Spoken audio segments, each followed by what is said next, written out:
Olá, pessoal. Tudo bem? Meu nome é Fernando, eu sou médico assistente da disciplina.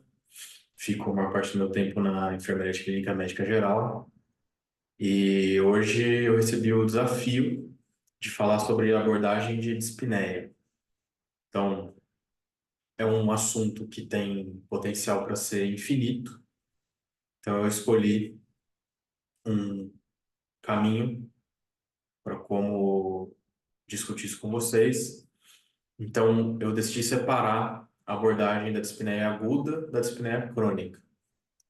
Eu vou conversar um pouco sobre como que o nosso raciocínio vai funcionar dependendo dessa diferenciação, quais são as causas mais comuns de dispneia crônica, como fazer uma investigação de dispneia para o paciente crônico no ambulatório de forma parcimoniosa e com racionalidade, quais são as causas mais importantes de dispneia aguda, como que usar o POCUS, né, ou tração à beira do leito, na dispneia aguda. Aqui eu estou pensando especificamente no futuro próximo, que dependendo de quando você estiver vendo essa palestra já vai ser presente, em que nós teremos ultrassom disponível o tempo todo na enfermaria.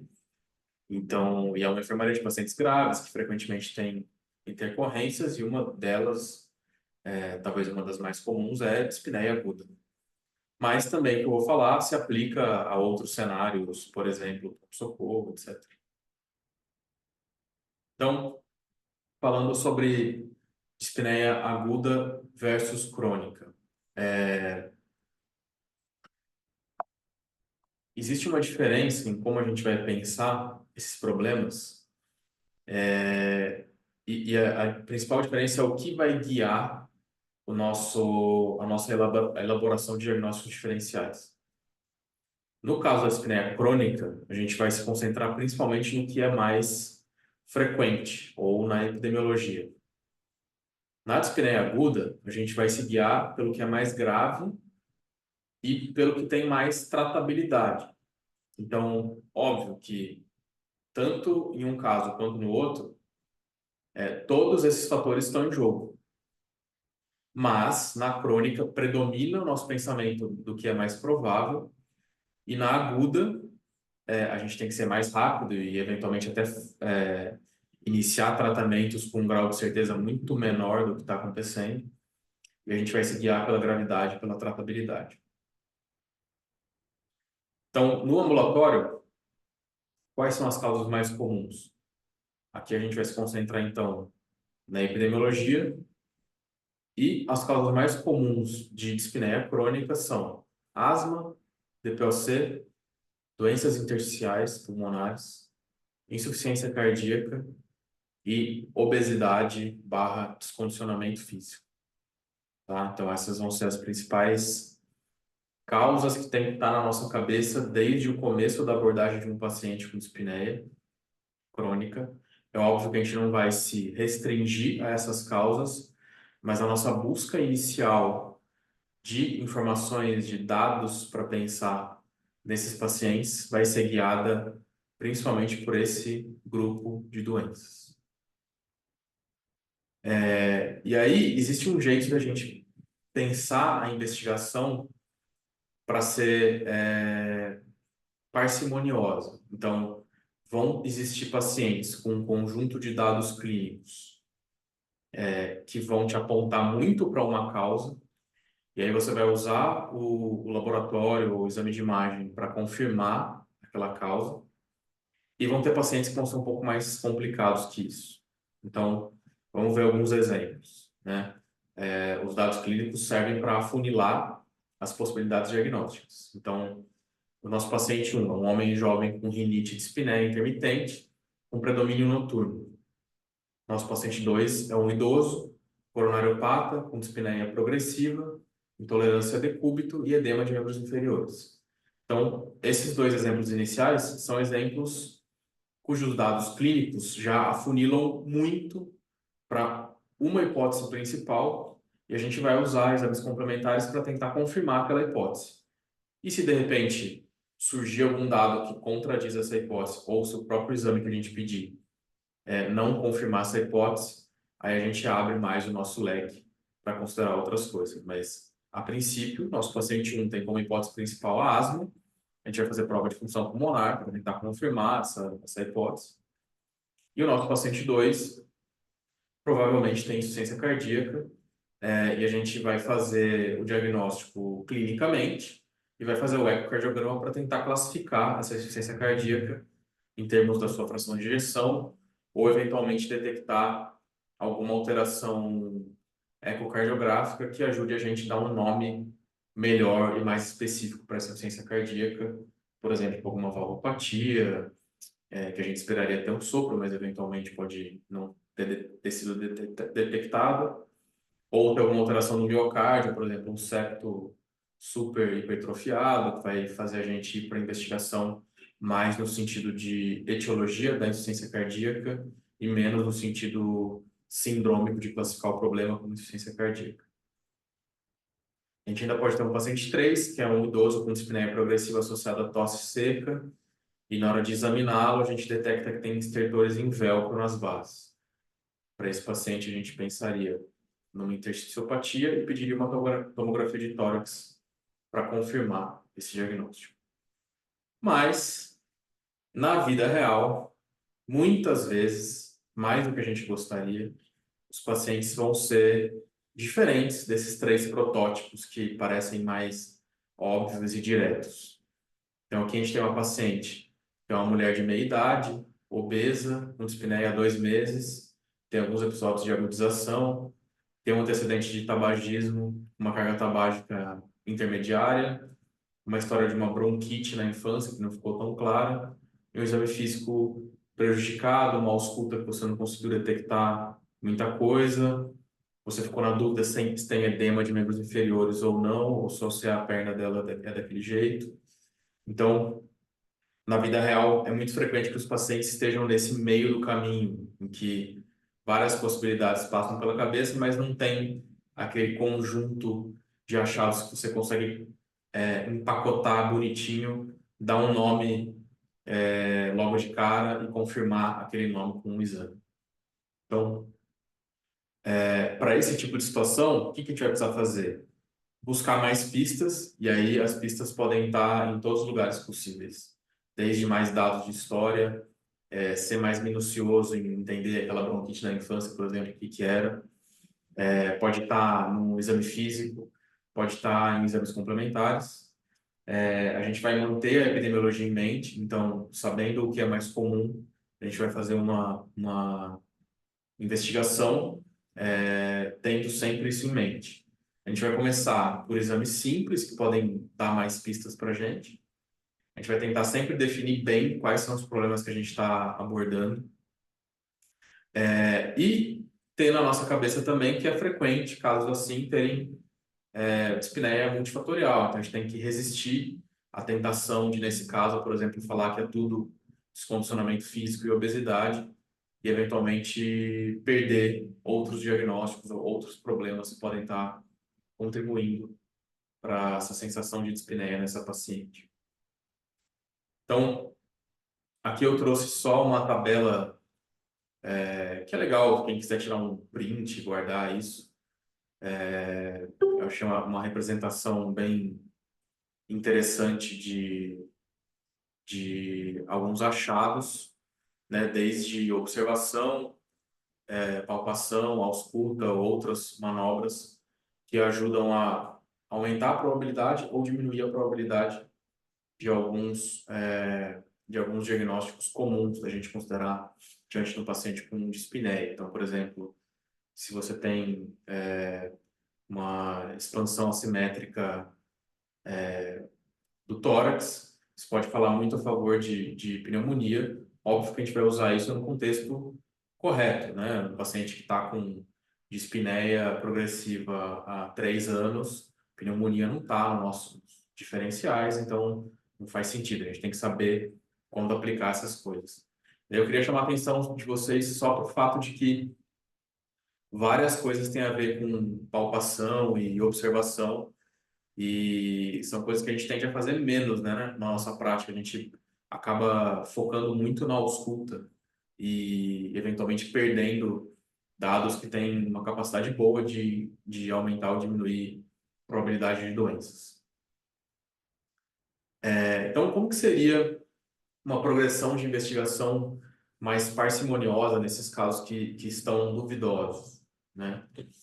Então, uma coisa que a gente pode fazer é testar a saturação, né, como que ela se comporta com o paciente fazendo esforço, né? A gente anda com o paciente ali no corredor e vê como que isso se comporta.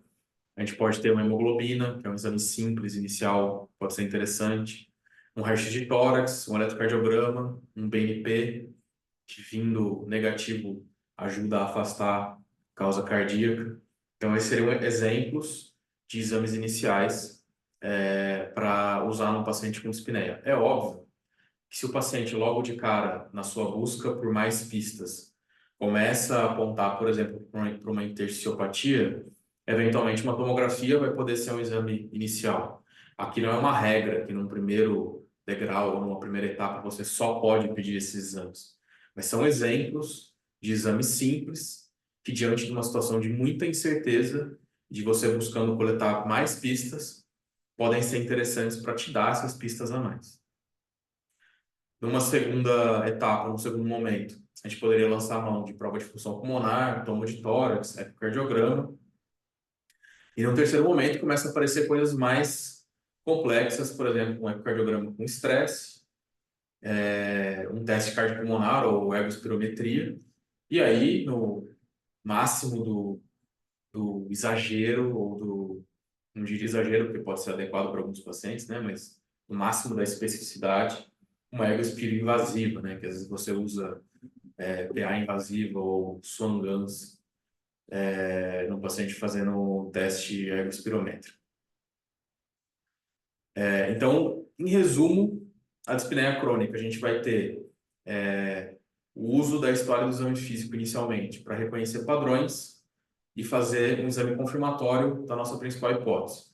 Alguns pacientes vão se comportar dessa forma e vai todo mundo ficar feliz, porque o problema é detectado precocemente, o tratamento é instituído e as coisas funcionam bem. Se o paciente não tem um padrão óbvio, não tem uma hipótese principal muito óbvia desde o começo, a gente vai correr atrás de coletar mais dados, começar por pistas que sejam simples e guiar o restante da nossa investigação por essas pistas simples, tentando ser parcimonioso. E o jeito de tentar ser parcimonioso é sempre manter a epidemiologia em mente e saber o que é mais comum, certo? Então, sobre a dispneia crônica, é isso que eu tinha para falar. E agora a gente vai partir para a dispneia aguda e a gente vai falar de causas mais importantes. Então, a gente substitui comum por importante porque a gente está mudando o nosso jeito de raciocinar de epidemiologia, o que é mais frequente, para um predomínio do que é mais grave, o que é tratável, tendo o que é mais frequente ali também, mas um pouco menos de importância. Então, aqui a gente entra na gravidade e tratabilidade, e se a gente listar as causas mais importantes de dispneia aguda nesse primeiro momento, a gente está falando de insuficiência cardíaca, tamponamento pericárdico, tromboembolismo pulmonar, derrame pleural, pneumotórax, pneumonia e broncoespasmo. Ah, mas tem outras causas. Claro, assim como na crônica, que também não tem só aquelas causas, aqui também vão ter inúmeras outras. Essas são as mais importantes. E aí, como que a gente vai usar essa ferramenta que a gente vai ter cada vez mais disponível para a gente, para ajudar a gente a pensar, para tentar integrar no nosso raciocínio? E aqui eu falo desse jeito porque a gente tem que ter um cuidado muito grande quando a gente está diante de uma tecnologia nova, nesse caso não é tão nova, que é uma tendência da gente querer colocar todo o peso da nossa decisão ou todo o peso da nossa impressão do que está acontecendo com o paciente depositado na tecnologia e não na integração dela com o nosso raciocínio que tem outros componentes. Então, o que a gente tem que fazer é integrar o ultrassom à beira do leito com o resto do nosso raciocínio. E não pegar um paciente que chega para a gente e sair fazendo ultrassom sem pensar em mais nada. Então, vamos com calma. De uma forma análoga ao que acontece no paciente com dispneia crônica, aqui a gente vai juntar os dados clínicos para tentar achar padrões. Padrões que, em muitos casos, igual aconteceu ali, vão fazer a gente poder fazer hipóteses diagnósticas precocemente, instituir tratamentos também precocemente. A diferença aqui é que a gente vai juntar dados de ultrassom com mais frequência. Então, em muitos casos vão funcionar dessa forma, a gente vai juntar todos esses dados, reconhecer os padrões, começar a tratar como tal e ir vendo a resposta.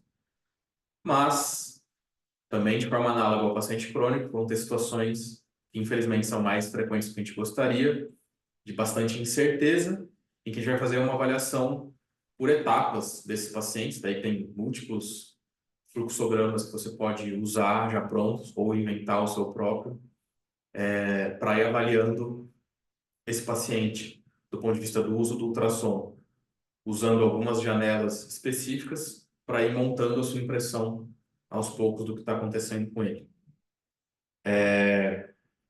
Aqui é um estudo observacional, que viu algumas coisas que eu achei interessante trazer para vocês. Por exemplo, esses dois dados que eu escolhi trazer, que o diagnóstico imediato foi feito de forma apropriada com o uso de ultrassom versus não ultrassom, em 94% das vezes versus 80%. E o tempo até o primeiro tratamento foi de 15 minutos com uso do ultrassom versus 34 minutos sem ultrassom. Aqui, óbvio que tem sempre a possibilidade dos vieses, para a gente estar falando de ciência e mais especificamente de estudo observacional, mas são indícios interessantes, né, de uma coisa que, na prática, o que a gente observa com o uso do ultrassom é que ele acelera as coisas, ele faz você chegar em conclusões com mais rapidez. Tem várias dessas conclusões que você chegaria por outro caminho e usando outros jeitos de pensar e outras ferramentas. Mas ele ajuda bastante, ou parece ajudar bastante, nessa abreviação. E quando a gente está diante de uma situação aguda do paciente com falta de ar, às vezes a insuficiência respiratória, essa abreviação da tomada de decisão pode ser muito importante, não só para o paciente ter o que ele precisa mais rápido, mas para quem está cuidando dele ficar com uma sensação de maior tranquilidade, de maior certeza do que está acontecendo, também mais rápido. E também trouxe esse documento do ACP sobre o uso apropriado do POCUS na dispneia aguda, seja no departamento de emergência ou na enfermaria. E aí eu escolhi mostrar para vocês esse dado aqui. Se a gente comparar uma abordagem padrão versus a abordagem padrão com o uso do POCUS junto, a gente vê que o principal que a gente ganha aqui é em termos de sensibilidade, né? Então, a gente está falando de insuficiência cardíaca, dano pleural, pneumonia e TEP. A gente pode observar essas duas colunas. Sem o POCUS, a sensibilidade é ruim, no mínimo ruim, e com o POCUS ela ganha bastante, né? Então, a gente ganha bastante sensibilidade, pelo menos para detectar esses 4 problemas aqui que foram estudados. Mas vamos lá.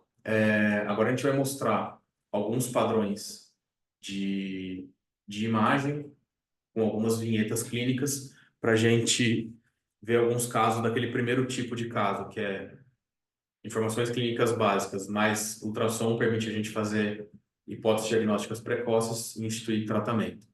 Então aqui a gente tem um homem de 72 anos com antecedente de insuficiência cardíaca com fração de ejeção reduzida, está no pós-operatório de colecistectomia, recebendo soro fisiológico de horário. E aí evolui com um desconforto respiratório. E a primeira imagem que você vê é essa aqui. Então, uma janela pulmonar. Aqui, gente, eu não vou, por uma questão de não ser o foco da aula, e vocês terem isso em outros momentos, eu não vou fazer vai ser uma aula de como adquirir imagens de ultrassom, porque isso funciona muito mal de forma assíncrona, né, e em aula. E também não vai ser uma revisão completa de POCUS, né? Mas aqui a gente tem uma janela pulmonar que a gente está observando linhas B. a gente pode juntar esse dado com uma janela subxiforte que a gente está olhando a veia cava, que é a veia cava desembocando no átrio direito. A gente vê que é uma veia cava grande, que varia pouco com a respiração. E na hora que a gente olha a janela aqui cardíaca para externar o eixo longo, a gente vê como o ventrículo esquerdo, que é essa estrutura aqui, bate mal, aparentemente, né? Tem uma contratividade ruim. Então, a gente juntando todos esses dados, a gente consegue concluir que esse paciente está com uma sobrecarga volêmica e provavelmente a nossa abordagem terapêutica para ele inicial vai envolver algum conjunto que envolva suporte ventilatório, com ventilação não invasiva, caso seja necessário, e diurético, para tirar volume, porque nesse caso não é que é um edema agudo de pulmão hipertensivo que o líquido está no lugar errado só e você vai fazer diminuição de pós-carga, IVNI, aquilo vai se resolver. Tem um excesso de volume, né? Como a gente consegue ver, por exemplo, pela veia cava, que ajuda a indicar isso. E a história de estar recebendo soro de horário sendo um cardiopata prévio. Aqui é outra oportunidade de vocês fazerem um print, que eu acho que essa imagem é bem legal, e para ilustrar um outro ponto aqui. Imagine que a gente tem uma probabilidade pré-teste mais ou menos intermediária, ali próxima de 50%, e aqui esse estudo mostra para a gente como que vários achados vão mudar a probabilidade de a gente estar lidando com insuficiência cardíaca aguda ou não. Então, por exemplo, um ultrassom de pulmão negativo, ou seja, se eu olhasse fosse tudo padrão A em vez de padrão B, traria essa probabilidade pós-teste para 11%, então é uma diminuição bem significativa, ao passo que um raio-x sem edema pulmonar traria essa probabilidade só para 30%. Aqui é uma exemplificação a mais daquela diferença de sensibilidade que o ultrassom pode trazer, né? Outra coisa, BNP, né, que eu mencionei lá no ambulatório negativo, também diminui bastante a probabilidade. E aqui o ultrassom positivo, então ultrassom com linhas B, veia cava túrgida e tudo mais, aumenta bastante a probabilidade. O BNP vai ter menos valor quando vem positivo, né? Ele é muito mais valioso quando é negativo. Enfim, é uma imagem que consegue ilustrar várias das coisas que tem a ver com raciocínio probabilístico nessas situações, mais especificamente aqui da insuficiência cardíaca. Esse outro caso, uma mulher de 56 anos internada para investigação de linfadenopatia generalizada e perda de peso, que evolui com dispneia súbita e dor para respirar. E aí, se a gente pegar uma janela paraesternal eixo curto, aqui a gente está vendo o ventrículo esquerdo, aqui a gente está vendo o ventrículo direito, a gente consegue observar que o ventrículo direito está enorme, né, muito maior do que deveria estar, muito maior do que o ventrículo esquerdo, deveria ser maior que ele. O septo parece retificar, né, formando aquele sinal do D, ventrículo esquerdo em D. Então, isso já indica para a gente uma sobrecarga pressórica muito importante no VD. Se a gente juntar esse dado com uma janela pulmonar com predomínio de linhas A, né, então a gente vê a linha pleural aqui reverberada várias vezes, que a gente chama de padrão A. E se a gente fizer um POCUS das veias, um ultrassom compressivo, né, das veias da perna, a gente consegue ver que tem um material ecogênico aqui na veia femoral. E juntando todas as informações, então, o parênquima pulmonar está limpo, o ventrículo direito está com sobrecarga, tem uma ausência de compressibilidade, um material ecogênico na veia femoral, estou falando aqui de TEP. E aí eu vou só mencionar isso, eu vou falar disso um pouco mais tarde, mas vou mencionar o uso da veia cava em situações que podem evoluir com choque, porque num paciente que você está pensando em TEP, ele está com dispneia, não está chocado, e a veia cava está desse jeito aqui, por exemplo, colabando bem fininha, isso não te diz nada. Mas num paciente que está, além da dispneia, com choque, você vê uma veia cava desse tipo aqui, isso não tem como ser um choque obstrutivo. seja por TEP, seja por tamponamento pericárdico, seja por pneumotórax hipertensivo. Não tem como essas coisas coexistirem. Aqui um outro caso, uma mulher de 32 anos com lúpus, dor pleurítica, dispneia e hipotensão. Aqui ela também está hipotensa. Aí você vê isso aqui, numa janela subxifoide. Você está vendo um derrame pericárdico enorme, né? Aqui tem o ventrículo esquerdo, aqui tem o átrio esquerdo, átrio direito, e o ventrículo direito está mal visualizado, né? Está sendo esmagado pela pressão do líquido pericárdico. Aqui é um paciente com tamponamento bastante evidente. Isso você esperaria que tivesse associado a uma veia cava desse tipo, né? De novo, uma veia cava grande, túrgida, que não varia com a respiração. E aqui é só um exemplo de um tamponamento menos óbvio, tem um derrame pericárdico com volume menor.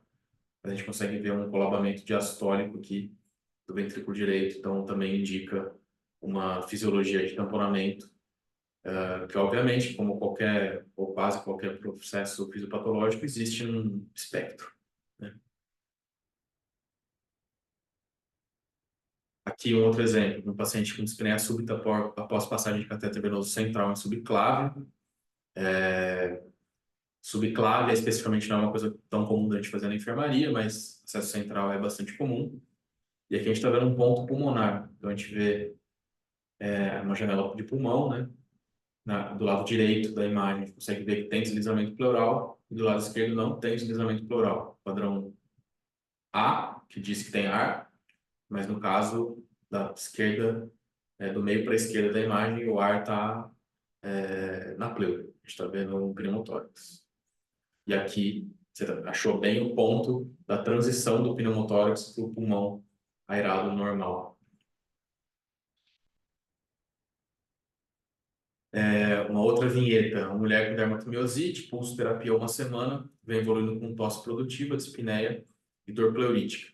Aqui de novo a gente está numa janela pulmonar, a gente vê em um outro momento aqui algo que parece linha B, mas o que predomina na imagem é esse padrão de consolidação, e essas imagens branquinhas são broncograma aéreo, como eles aparecem no ultrassom. Na próxima imagem fica mais claro, é um padrão de pulmão hepatizado, né? Nessa imagem, para vocês entenderem, do lado direito dela é o fígado, aqui é o diafragma, então a transição do tórax para o abdômen, e do lado esquerdo é o pulmão, está parecido com o fígado, portanto a gente chama de hepatizado. E da mesma forma que a outra imagem, a gente está vendo um monte de cobrinha branca, nesse caso até se mexendo com a respiração, que a gente chama de broncograma aéreo dinâmico. Então, aqui a gente estaria falando também de pneumonia como principal hipótese diagnóstica. Aqui eu trouxe para vocês o exemplo de um derrame pleural com várias septações e como isso, esse dado ultrassonográfico ajuda a gente a aumentar bastante a probabilidade de estar lidando com exudato.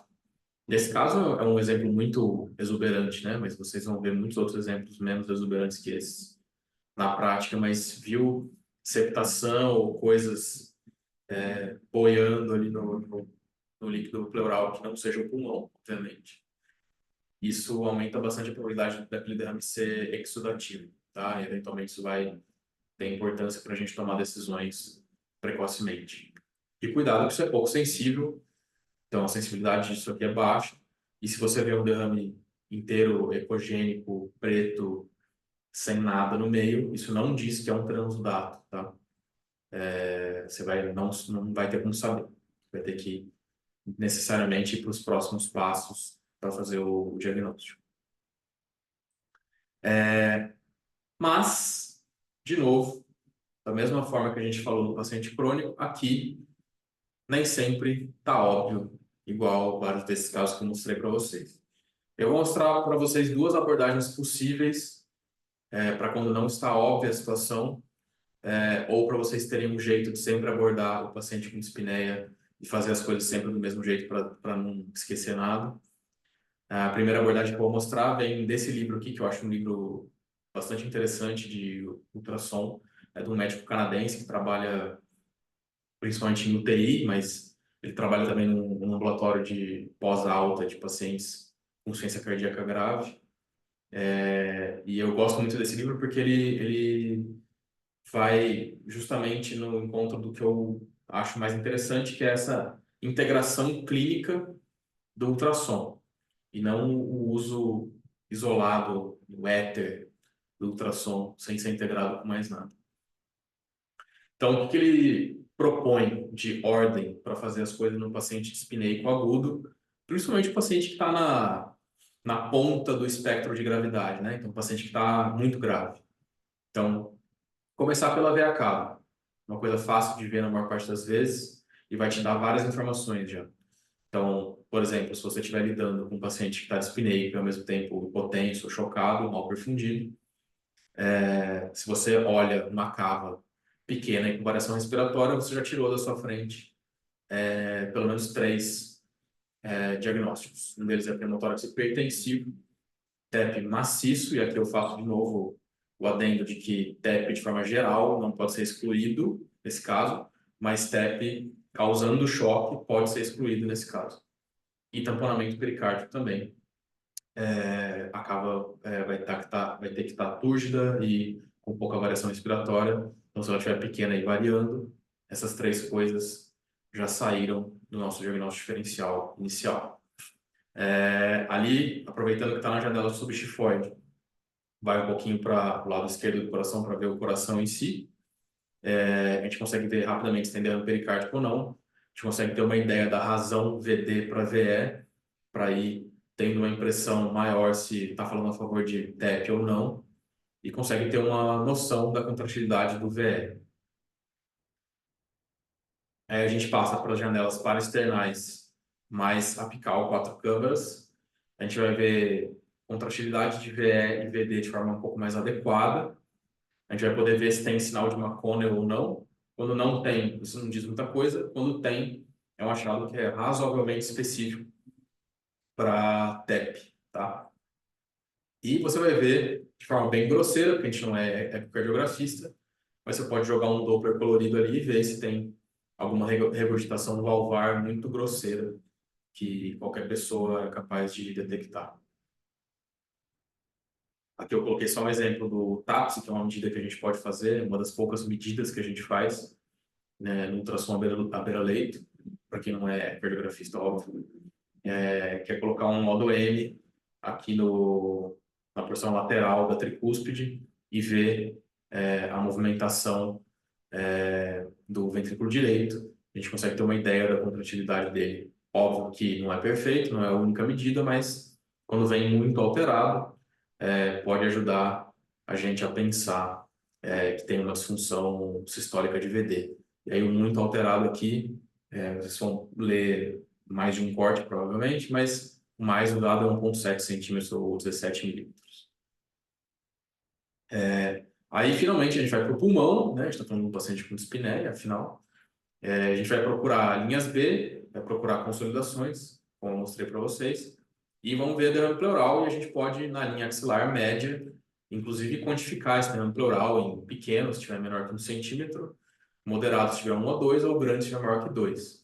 E o derrame pleural, para ser a única explicação para a dispneia de alguém, tem que ser um derrame grande, né? A gente não espera que isso aconteça com derrames pequenos ou moderados. E aí, finalmente, a gente vai para o pulmão, para a porção anterior do pulmão, procurar deslizamento pleural.